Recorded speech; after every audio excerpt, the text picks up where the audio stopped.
The last day for Christmas Post is still a couple of weeks away, so you've still got time to place an order for our Songs of Praise Christmas cards. Each pack has 10 winning designs from our Christmas card competition held earlier this year, and proceeds go to BBC Children in Need. Check out our website bbc.co.uk/Songs of Praise to find out more. Coming up, I explore the history of Bath's remarkable Roman springs and soak up the atmosphere as shoppers pack into the Abbey.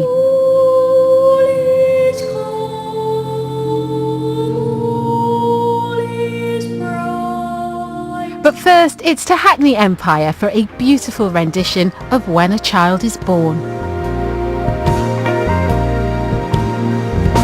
A ray of hope flickers in the sky. A tiny star lights up way up high. All across the land dawns a brand new morn. This comes to pass when a child is born. A silent wish sails the seven seas. The wind of change whispers in the tree. All the walls of doubt crumble, tossed and torn. This comes to pass when a child is born. Rosy hue shadows all around. You've got the fear, you're on solid ground. And for a spell or two, no one feels forlorn. This comes to pass when a child is born.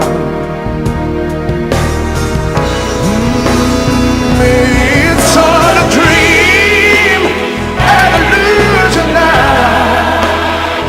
It must come true sometime soon, somehow. All across the land, God's a brand new morn. This comes to pass when a child is born. This comes to pass when a child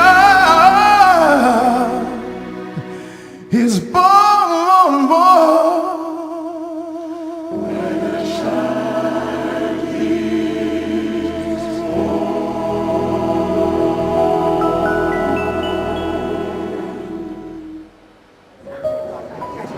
There are so many charities at this time of year raising money for all sorts of good causes.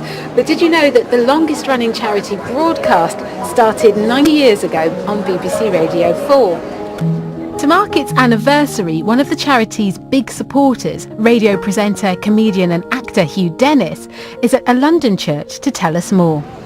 Now, you may know that my dad is a bishop, and before that he was a vicar. And growing up in vicarages has given me a real first-hand appreciation of the charity work carried out by churches. And one church particularly close to my heart is this one, St Martin in the Fields in London. In 1924, the BBC broadcast to the world the first ever live church service from here. We invite you to join in worship with the congregation of St Martin in the Fields, Trafalgar Square. The Reverend Dick Shepherd led the worship and was a true broadcasting pioneer. He used his sermon that day to ask listeners to send in a donation to help those in need. And even though it was only a few years since the end of the Great War and poverty was rife, the result was phenomenal, leading to a partnership with the BBC that over the last 90 years has raised millions of pounds, helping thousands of people every year.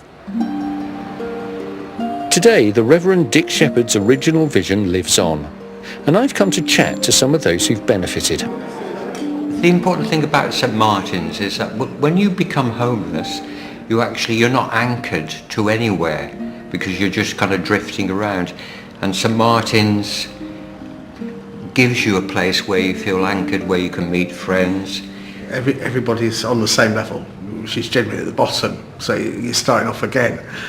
So all those normal social barriers you'll experience in society, like thing, you end up talking to a whole variety of people who you wouldn't have talked to before. And what sort of practical help do they give you here? I'm moving on to a job starting next week. I've learnt the skills for that job from here. In fact, I found a completely new vocation in life, and I wouldn't have got that unless And what is your job? I'm going to work in, learn to be a support worker for mentally ill homeless people. What do you think you would be doing were it not for St Martin's? I'd be out in the cold every night. And also, it can be a bit dangerous, really, sleeping on the streets of central London. But if you come into a centre like this, you've got order, you've got your friends that you can mix with, and we've got great staff that provide all these facilities which can lead on to a new life. I think everybody here has benefited hugely from the connection.